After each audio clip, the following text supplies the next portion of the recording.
समझना पहले enthalpy of solution.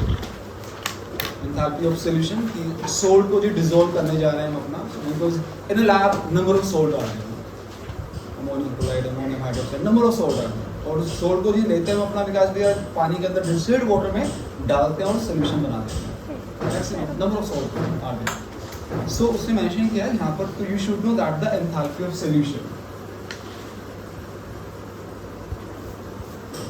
तो अगेन इसमें भी वो बात करता है कि यस अगेन कि हीट इवोल्ड और एब्जॉर्ब, इस केस में भी अगर हीट इवोल्ड है तो natural by delta percent minus होने वाला है, हीट एब्जॉर्ब है तो डेल्टा परसेंट प्लस होने वाला है। तो कहते हैं काफी नंबर ऑफ सोर्स हैं जिसमें हीट कई बार रिलीज होगी, कई बार एब्जॉर्ब होगी। तो इन दिस वे एग्जांपल इसने लेके चला मतलब KCl calcium chloride dissolve, that's a solid form, aqueous में dissolve किया, KCl aqueous and the amount of enthalpy of solution is equal to the plus 18.6. Yes, निकल गया plus 18.6 shows that इतनी amount of energy release हुई है, इतनी amount of energy absorb हुई dissolution के लिए। Plus बट हमेशा absorb, minus जब भी आ गया ना minus sign shows that release। In the case of copper sulphate का फार्मूला जी मधुर भैया, कॉपर सल्फेट का फार्मूला क्या होता है?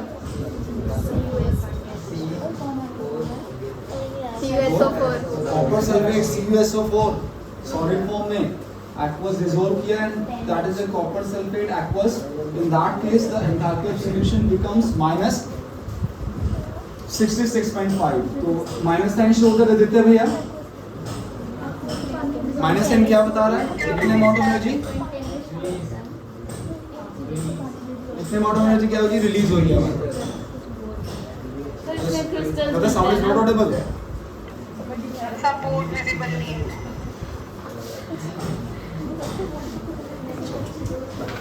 लेकिन नॉट अबाउट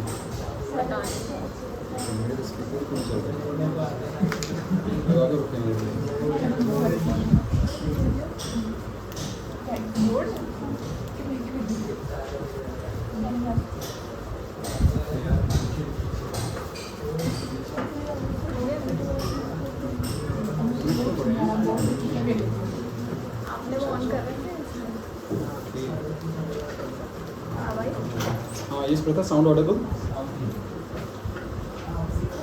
पहले क्या हो रहा था, विजिबिलिटी नहीं आ रही थी, इसको देख नहीं रहा, वो आ रहा है ना लाइट। अब ठीक है।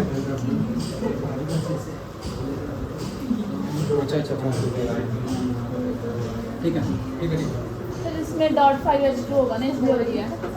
हाँ, ये जो दो रिएक्शन मेंशन की मैंने अपनी, एक में क्या है, एक दोनों सोल्ट थे जी मेरे पास, बोथ है the salt right now, solid form KCl। एक में first reaction that is potassium chloride dissolved into the water and to form the KCl aqueous। इस केस में enthalpy of solution is the plus sign shows that कि energy absorb हुई, ठीक है। और in the second case copper sulphate को dissolve करता हूँ, देन इतने amount of energy, yes minus 66.5 shows that energy release होती है। इट शोज दैट कि जब भी किसी भी सब्सटेंस को डिसॉल्व करते हैं, स्पेशली उसने मेंशन किया कि हो सकता है एनर्जी अब्जॉर्ब हो, एनर्जी रिलीज हो, दोनों केसेस होते हैं हमारे पास, अब्जॉर्ब हो सकता है, रिलीज हो सकती है। तो यहाँ से वो डेफिनेशन कर देगा हीट इवोल्ड हो, अब्जॉर्ब होने में substance dissolve with the solution in the water. तो बट उसने कहा कि डिसोल्यूशन के लिए, सॉल्युबिलिटी के लिए कुछ हमें एक्चुअली उसने क्लियर करता है, दो एंथैल्पीज की रिक्वायरमेंट होती है। दो एंथैल्पीज को क्लियर करता है कि फर्स्ट वर्ड यूज कर रहे थे lattice enthalpy and second is the hydration enthalpy. For the dissolution, for the solubility, the major to enthalpy required, एक लैटिस एंथैल्पी होती है, हाइड्रेशन एंथैल्पी होती है। And what is the lattice enthalpy? Good. That is called the lattice enthalpy. We know that in the chemical bonding chapter we have assigned that. क्या था जी वहाँ पर हमने आयनाइजेशन एंथैल्पी देकर इलेक्ट्रॉन निकाल कर कटायन बनाया था, इलेक्ट्रॉन ऐड करके जी आदित्य अनायन बनाया था। और जब कटायन अनायन ज्वाइन करते हैं, एक मोल कंपाउंड जब भी फॉर्म होता है, उस टाइम जो एनर्जी रिलीज हुई थी that is called the lattice enthalpy according to the chemical bonding chapter, ठीक है। केमिकल बॉन्डिंग में असाइन किया था। अब वहाँ पर क्या था, कुछ अगर वहाँ पर हमने सोल्ट को फॉर्म किया था and that case we have a salt, हमारे पास सेम सोल्ट है। तो हम रिवर्स लेके चलते हैं। इस चैप्टर के अंदर डेफिनेशन जो वो रिवर्स, दोनों डेफिनेशन होती है। अब डेफिनेशन सुनना, वहाँ पर डेफिनेशन आई आपकी simple, the amount of energy release when cation and anion join together to form one mole of a compound. अब क्या है, the amount of energy required to break one mole of a compound into cation and anion. That is also called the lattice enthalpy. वहाँ पर मैंने क्या किया था, वहाँ पर मैंने अपना कंपाउंड कुछ अगर फॉर्म किया था तो उसके लिए रिस्पेक्ट असाइन की lattice enthalpy जो एनर्जी रिलीज हुई। अब यहाँ पर वो कह रहे हैं जी आपके पास सोल्ट है, मैं नमक लेके आऊँ, नमक को पानी के अंदर डाल, अब हमारे पास NaCl है, सो दैट अब वो कहता है कि सिंपल से अब दोनों को मुझे अलग करना है, because we know that when the NaCl dissolved with the water all this split up into ions, अब अपने आप तो टूटेगा नहीं। तो कहता है स्पेशली यहाँ से भी डेफिनेशन साइन की, जो भी एनर्जी हमारे पास रिक्वायर्ड है जी एनर्जी, अब बोल रहा हूँ यहाँ पर मैं, लेकिन energy required to break one mole of a compound into cation and anion, that is called the lattice enthalpy। तो अगर आपको lattice enthalpy बोला जाता है तो you can give any definition, तो नहीं ठीक है, बट इतना है कि केमिकल बॉन्डिंग में हमें lattice enthalpy उसके भी रिस्पेक्ट पड़ी, यहाँ पर इसके भी रिस्पेक्ट पड़ी, clear? So that lattice enthalpy है जी हमारे पास energy required, right, required. And what is the hydration enthalpy? Hydration enthalpy क्या होती है? हाइड्रेशन एंथैल्पी क्या होती है कि when any substance dissolve into the water the amount of energy release, ठीक है, किसी भी सब्सटेंस को वाटर में डिसॉल्व करते हैं तभी तो एक एनर्जी रिलीज होती है, that is called the hydration enthalpy, right. तो ये मेरे पास क्या होगी एनर्जी रिलीज्ड, ठीक, lattice enthalpy energy required, hydration enthalpy amount of energy released when any substance dissolved into the water, that is called the hydration enthalpy। अब वो कहता है कि solubility के लिए आप चाहते हो कि आपका सोल्ट डिसॉल्व हो, तो एक कंडीशन हमेशा याद रखना फॉर द solubility, किसी भी सोल्ट को डिसॉल्व कर जाते हो तो कंडीशन ये थी कि आपको जो lattice enthalpy का जो अमाउंट है वो हमेशा कम होना चाहिए और hydration enthalpy का अमाउंट ज़्यादा। Yes, for the solubility of any salt the amount of hydration enthalpy should be greater than the lattice enthalpy, तब तो वो सोल्ट बिल्कुल पानी में डिसॉल्व हो जाएगा। अगर इससे अपोजिट प्रोसेस है, lattice enthalpy ज़्यादा है और hydration enthalpy कम है, तो उस केस में सोल्ट हमारा डिसॉल्व नहीं होता। तो अगर मैं चाहता हूँ कि सिंपल मतलब कि मेरा सोल्ट पानी में डिसॉल्व हो जाए तो जो रिलीज वाला अमाउंट हमेशा वो ज़्यादा होना चाहिए और रिक्वायर्ड वाला अमाउंट कम होना चाहिए, तब तो सॉलिबिलिटी है, तब तो सोल्ट डिसॉल्व करेगा। अगर इससे रिवर्स हो जाता है तो उस केस में सोल्ट डिसॉल्व नहीं करता, ठीक है जी। तो एक क्वेश्चन कंसेप्ट क्लियर है, हाइड्रेशन एंथैल्पी क्लियर होगी। हाँ जी, lattice enthalpy डेफिनेशन विकास क्या बताई? हाँ जी, हाइड्रेशन एंथैल्पी कुछ आगे भी क्या बताई? What is hydration enthalpy?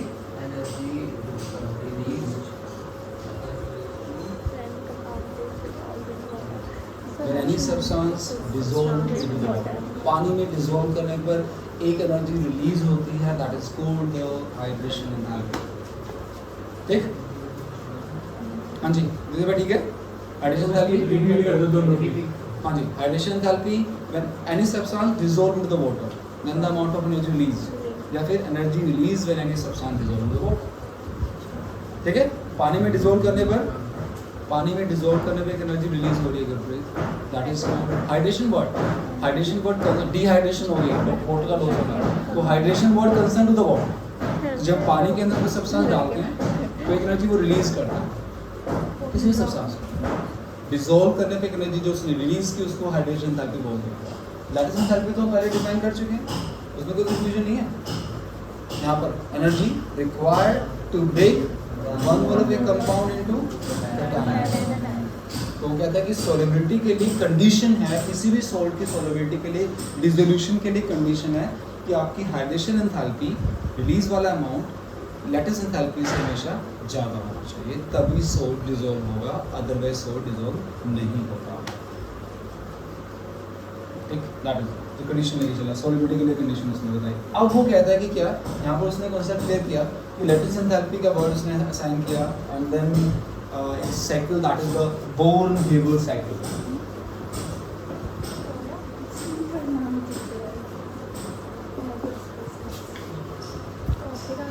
Max Born and Fritz Haber 1990 में उन्होंने एक साइकिल दी। साइकिल क्या मतलब, एक प्रोसेस बताया कि स्पेशली इन दोनों का नाम की वो कहते हैं कि क्या हाइड्रोजन एंथैल्पी को पहले कहते हैं कि इस calculation of lattice enthalpy, lattice enthalpy को हम कैसे कैलकुलेट करें, उसकी कैलकुलेशन करने के लिए ये दो साइंटिस्ट थे मैक्स बोर्न एंड फ्रिट्ज हेबल, ठीक है, इन दोनों ने कहता है कि क्या है हमें एक प्रोसेस बताया, एक वे बताया, with that way you can calculate the value of lattice enthalpy. दोबारा रिपीट कर रहा हूँ, ये कॉन्सेप्ट क्लियर होगा। सोल्यूशन के लिए उसने बताया पहले ही एंथैल्पी ऑफ सोल्यूशन को समझाया कि आप किसी भी सॉल्ट को लेते हो, डिसॉल्व करते हो तो हो सकता है एनर्जी रिलीज हो सकता है, एनर्जी एब्जॉर्ब हो। फिर उसने बताया कि कोई भी सॉल्ट डिसॉल्व करता है तो उसके लिए हमें दो बातों को देखना पड़ता है, दो एंथैल्पीज को हम ऑब्जर्व करते हैं, एक ग्रुप के पास लैटिस एंथैल्पी है, एक हाइड्रेशन एंथैल्पी, ठीक। और लैटिस एंथैल्पी का अमाउंट कहता है कि कम होना चाहिए और हाइड्रेशन एंथैल्पी का अमाउंट ज़्यादा होना चाहिए इफ़ यू वांट कि आपका सॉल्ट O2 में डिसॉल्व हो जाए। इतना बताने के बाद उसने कहा कि जो लैटिस एंथैल्पी सिंपल, आप जो सेकंड मेजर हेडिंग कह सकते हैं अपना कैलकुलेशन ऑफ लैटिस एंथैल्पी। यहाँ पर जो लैटिस एंथैल्पी की उसने बात दी, हाँ जी, ये दोनों साइंटिस्ट ने बोर्न एंड हेबल ने कहा कि how can you calculate the lattice enthalpy. हमें एक मेथड, हमें एक इक्वेशन दे दी जाती है और हमें कहा जाता है कि लैटिस एंथैल्पी की कैलकुलेशन कीजिए।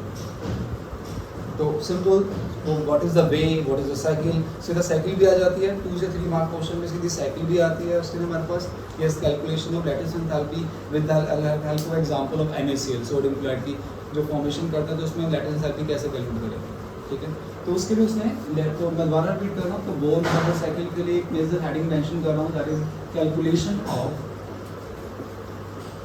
लैटिस एंथैल्पी का सिंबल भी वो यू ही लेके चल रहा है वैसे, तो मैं आपको अपनी कोई सिंबल नहीं लेके चल रहा हूँ, simple major heading that is the calculation of lattice enthalpy. Lattice enthalpy को हम कैसे कैलकुलेट करते हैं, उसने थोड़ी सी हल्की साइकिल के थ्रू समझाया, लैटिस एंथैल्पी को कैलकुलेट करने का वे समझाया। कहते हैं कि एक्चुअली इसमें एक लॉ को फॉलो किया गया था जो आगे आएगा, that was the Hess's law. What was the Hess's law? Hess's scientist हमारा निकल, उसने क्या कहा, वो कहता है जी any reaction proceed in one step और number of step, the total amount of energy always conserve.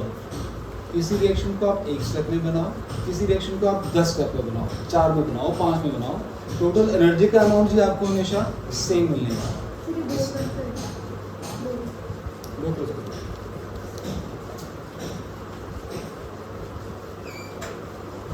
ठीक है ना, हैसेस law that is based upon, उसने बोर्न हैमर साइकिल एक लॉ को फॉलो किया, वो लॉ क्या था, बिल्कुल हैसेस लॉ था। इसे कर देता हूँ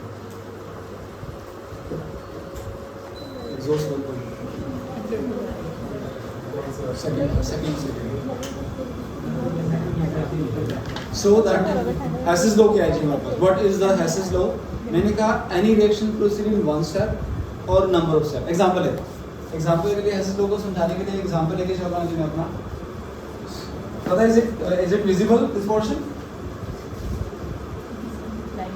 हाँ, C+O2 greater than CO2, इस केस में जो एनर्जी एंथैल्पी का अमाउंट लेके चल रहा हूँ दैट इज -393.5 है जी, ठीक है। एक स्टेप में रिएक्शन किया मैंने C+O2 CO2 और एनर्जी मेरे पास रिलीज हो रही है दैट इज -393.5। उर्शिदा क्या करती है, इसी रिएक्शन को उसने 2 स्टेप में किया, C+12O2, पहले उसने CO बनाया और इस केस में जो एंथैल्पी का अमाउंट दैट इज -293.5 और फिर जो CO बनाया था उसके अंदर फिर हाफ O2 ऐड किया and that CO2 and then second enthalpy of that is -100.0, दोनों को ऐड करता हूँ, ओवरऑल रिजल्ट जो मिलने वाला है मुझे C+O2 क्या मिलने वाला है, CO2, टोटल अमाउंट कितना होगा -393.5। समझे? किसी रिएक्शन को रोहित मैंने एक स्टेप में किया या नंबर ऑफ स्टेप में करता हूँ, टोटल एनर्जी जी हमेशा क्या रहने वाली है आपकी, कंजर्व रहने वाली। That was the Hess's law में ये लिखूंगा, ये एग्जांपल भी ये लिखूंगा, उसमें डेफिनेशन में लिखूंगा, ठीक है। तो एक्चुअली ये इस लॉ को इस बोर्न हेबर ने माइंड में रखा, इसको फॉलो करते हुए उन्होंने पूरी साइकिल तैयार की जिसको हम बोर्न हेबर साइकिल बोल देते हैं। With the help of Born Haber cycle we can calculate the lattice enthalpy, ठीक है जी। हाँ, ये लॉ समझ में आया, हैसेस लॉ को यूज करने वाला है, इसलिए you should know that Hess's law. हैसेस law क्या था, किसी रिएक्शन को आप एक स्टेप में करो, नंबर ऑफ स्टेप में करो, एनर्जी हमेशा कंजर्व रहेगी। वापस आता हूँ अपनी बोर्न हेबर साइकिल के ऊपर। हाँ जी, इसमें major motto to calculate the lattice enthalpy. Lattice enthalpy को हम कैसे कैलकुलेट करते हैं इसने समझाया। एग्जांपल लिया सोडियम क्लोराइड का एग्जांपल लेके चलता है उठाकर। हाँ जी, उसने कहा कि Na हमारे पास सोडियम मेटल होता है, मेटल किस फॉर्म में, solid liquid gas, Solid. Okay, solid. Chlorine, Gas. gas. हाँ जी. We can say that Sodium chloride. to form NaCl, solid in this way. और इस केस में जो एंथैल्पी ऑफ रिएक्शन मेंशन कर रहा है -410 किलोजूल पर मोल ये अमाउंट उसने मेंशन कर दी थी. ये गिवन होगा, डोंट वरी.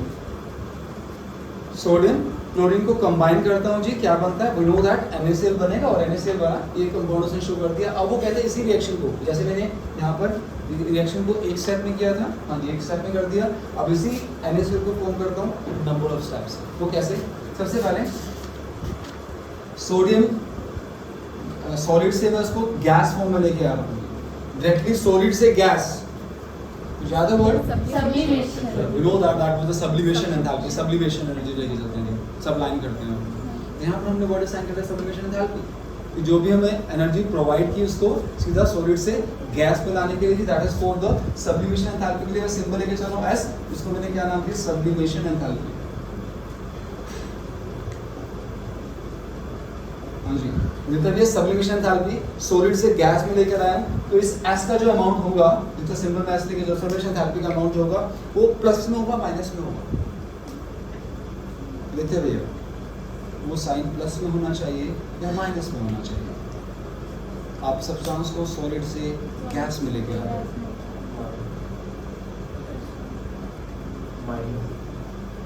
माइनस होगा, रिलीज हो रही है.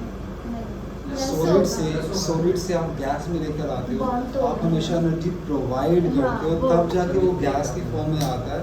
तो हमेशा ठीक जब भी आप सॉलिड से गैस में लेके आओगे तो हमेशा वो प्लस के अंदर एनर्जी प्रोवाइड कर रहे हैं. सर रिलीज भी तो होगी ना, तभी तो कैसे? गैस में आएगा. कैसे? सॉलिड से लिक्विड में करेंगे रिलीज नहीं होगी. तू बॉन्ड तोड़ेगी, तेरे को एनर्जी चाहिए नहीं बॉन्ड होगी. तोड़ने के लिए आप बस ऐसे सॉलिड में करेंगे. कॉम्पैक्टली पैक करना, दूर दूर करना है, पहले तो उनको तोड़ना पड़ेगा, पहले दोगे आप. क्लोजली पैक्ड है ना. हाँ जी, ऐसा सो दैट एनर्जी क्या की हमने सिंपल अपना प्रोवाइड. सोचा करना, इसमें बड़ा कोई बहुत बड़ा लॉजिक है पूछा, खुद सोच. इतनी तो हमारा थिंकिंग लेवल क्रिएट करना पड़ेगा कि यार कोई सब्सटेंस सॉलिड है, मेटल शीट पड़ी हुई है, मेटल की शीट पड़ी है, उसको गैस में लेकर आना है, तो क्या करेगा? हीट देगा उसको. हीट देने पे क्या हो गया? डेल्टा एच की plus value, because shows that कि सिंपल डेल्टा एच मुझे मिलने वाला है, प्लस में मिलने वाला है, मुझे एनर्जी प्रोवाइड करनी पड़ेगी. आगे गैस में गया है, जिस पे हाँ जी अब लेके चल रहा हूं मैं अपनी आयनाइजेशन एंथैल्पी. डेफिनेशन देते भैया.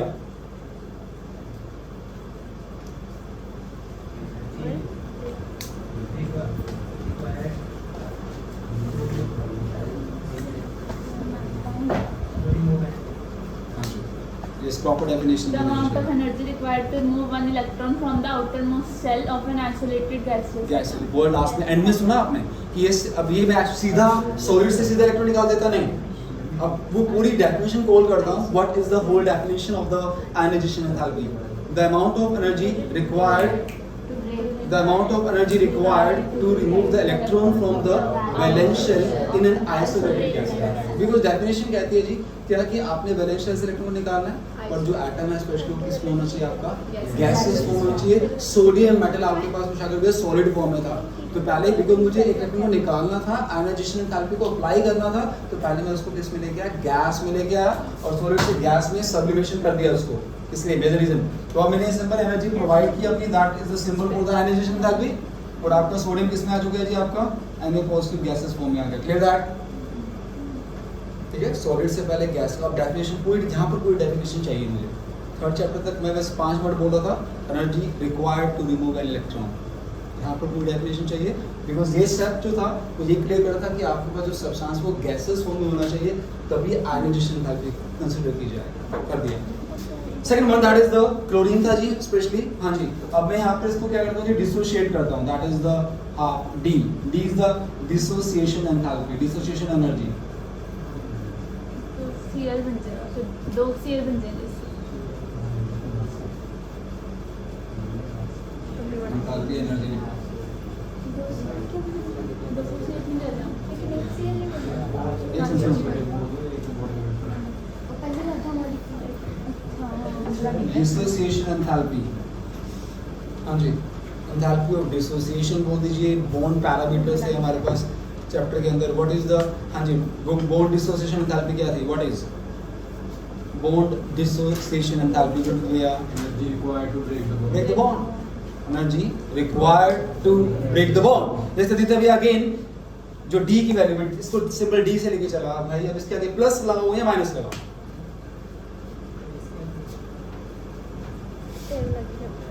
प्लस या माइनस?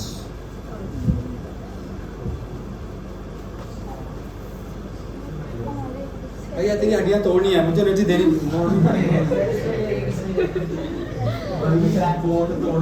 हाँ हाँ, तो फिर बोन तोड़ने तो क्या करना पड़ेगा? एनर्जी प्रोवाइड करनी पड़ेगी। हाँ, तो तोड़ने के लिए मारना पड़ेगा नहीं? So that is again plus sign, ठीक है? सिंपल उसने कहा कि आपको बोन को स्प्लिट करना है बिकॉज क्लोरीन आपके पास बैठा हुआ है, Cl2 की फॉर्म बैठा हुआ है, उसको आपको अलग करना पड़ेगा। क्लोरीन आपका जाके सोडियम से कंबाइन होना है। तो मैंने क्या किया, पहले उसको क्या किया, डिसोशिएट किया, और डिसोशिएट करने के लिए एनर्जी प्रोवाइड करनी पड़ी। अगेन दैट इज साइन, फिर मैं प्लस करके चल रहा हूँ, मतलब जो वैल्यूज उठाऊंगा ना, वैल्यूज देगा वो अपना प्लस वैल्यूज क्लियर कर देगा कि plus value show that energy provide करनी पड़ी थोड़ी। तोड़ दिया जिसमें मैं यहाँ पे लेके चल रहा हूँ क्लोरीन अकेला। एक बात ध्यान देना, मैंने यहाँ पर लिखा अपना हाफ डी को लिख रहा हूँ गुरप्रीत, बिकॉज मैं Cl2 को तोड़ता हूँ, हाँ जी, 2 क्लोरीन एटम मिलते हैं मुझे अपना, ठीक है? और मुझे यहाँ पर जो सोडियम क्लोराइड के अंदर रिक्वायरमेंट कितने क्लोरीन की है? सिर्फ 1 की।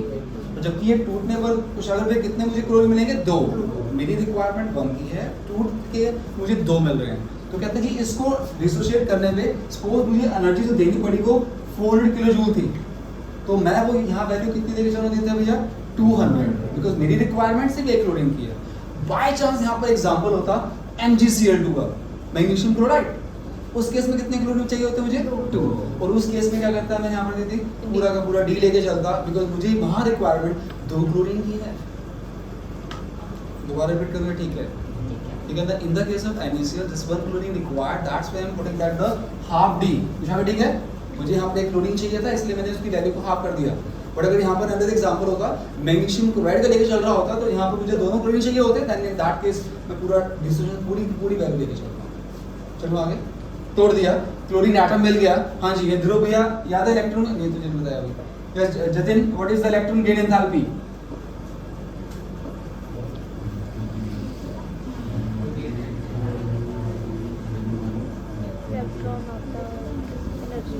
हाँ जी मनशा जी। Then we gain electron, energy release. बिल्कुल, that is the proper definition. The energy released when the atom is added to the valence shell in an isolated gaseous Gas state. state. Again, the word ending with again, that is the gaseous state. Means we can say that Jatin, electron को add करने पे एक energy release होती है, that is called the electron gain enthalpy. Again, ending goes that in a gaseous state. तो मैं लेके चल रहा हूँ कि मेरे पास एक गैस में था क्लोरीन, ये गैस फॉर्म में मिला है जी, यहाँ पर फिर वो अब क्या कर रहा हूँ, इलेक्ट्रॉन मैंने इसमें ऐड किया, ठीक है? सोडियम एटम से इलेक्ट्रॉन को निकाला था, तो आयनाइजेशन एंथैल्पी थी, इलेक्ट्रॉन को ऐड कर रहा हूँ, we have done that, both ही हमारे पास इलेक्ट्रॉन गेन एंथैल्पी। इलेक्ट्रॉन को ऐड करने पे एक एनर्जी रिलीज होती है, that is called the electron gain enthalpy, ठीक? और वो भी अगेन कि एंडिंग करते हैं इन आइसोलेटेड गैसेस एटम, आपका जो एटम है वो गैसेस फॉर्म में होना चाहिए, कर दिया। हाँ जी, कैटायन बन गया, अनायन बन गया, तो भैया कैटायन बना, अनायन बना, दोनों को कंबाइन करता हूँ। डेफिनेशन फिर केमिकल बॉन्डिंग की latest and certificate definition what was that? When one mole of cation and anion combine together to form one mole of compound, then the amount of energy released. तो उसने mention किया cation बनाया, अनायन बनाया, दोनों को join करता हूँ, एक एनर्जी यहाँ से रिलीज हो रही है जी, that is the lattice enthalpy. अभी यहाँ पर उसने सिंबल लैटिस एंथैल्पी का यू ही असाइन किया, और जी आपका यह कंपाउंड आपको NaCl मिल गया। अब वो पूरी सारी कहानी ये हैसिल वाली कहानी को लेकर चलता है। ये था जी मेरे पास single step reaction, amount that was enthalpy of reaction, that is sum of किसका सम। सबसे पहले मैंने उसको सबलाइन किया था, उसके बाद उसमें इलेक्ट्रॉन को निकाला, आयनाइजेशन एंथैल्पी, इधर भी उसको डिसोशिएट किया था, उसमें फिर इलेक्ट्रॉन गेन एंथैल्पी, इलेक्ट्रॉन को ऐड किया था, फिर लैटिस एंथैल्पी, इन सब का सम मुझे इसके ऊपर मिलने वाला है। ऐसे लोग क्या कहता है, किसी रिएक्शन को आप एक स्टेप में कर रहे हो, नंबर स्टेप में कर रहे हो, टोटल एनर्जी क्या मिलने वाली है मुझे अपना वो भी सेम मिलने वाली है। ये कहानी आप लाएगी। रिएक्शन को मैंने ग्रुप एक स्टेप में किया, ये नंबर ऑफ स्टेप में लेके चल रहा हूँ, तो इन सब का जो सम होगा that is equal to this one 410 410 बिल्कुल 410 बिल्कुल 410। हाँ जी, अब मैं वैल्यूज पुट करने जा रहा हूँ सिंपल अपना ही। मुझे पता है कि ये मेरे पास वैल्यूज 410 थी।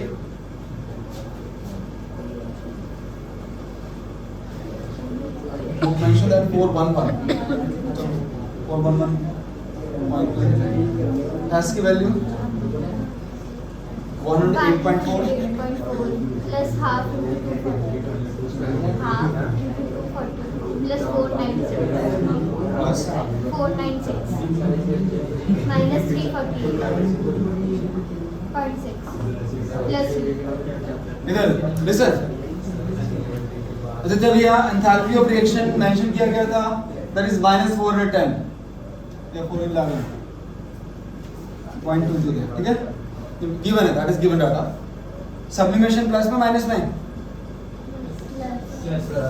प्रोवाइड की थी एनर्जी, दैट्स पे गिवन है प्लस 108.5 ओके।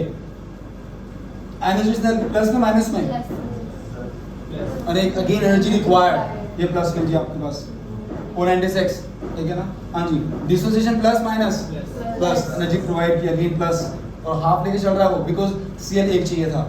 इलेक्ट्रॉन गेन था भी plus minus because that was the energy release okay, and that's the putting the minus. We have all the terms, u नहीं था हमारे पास, that is the that यहाँ से calculate हुई and the value become -7888 minus 788. 788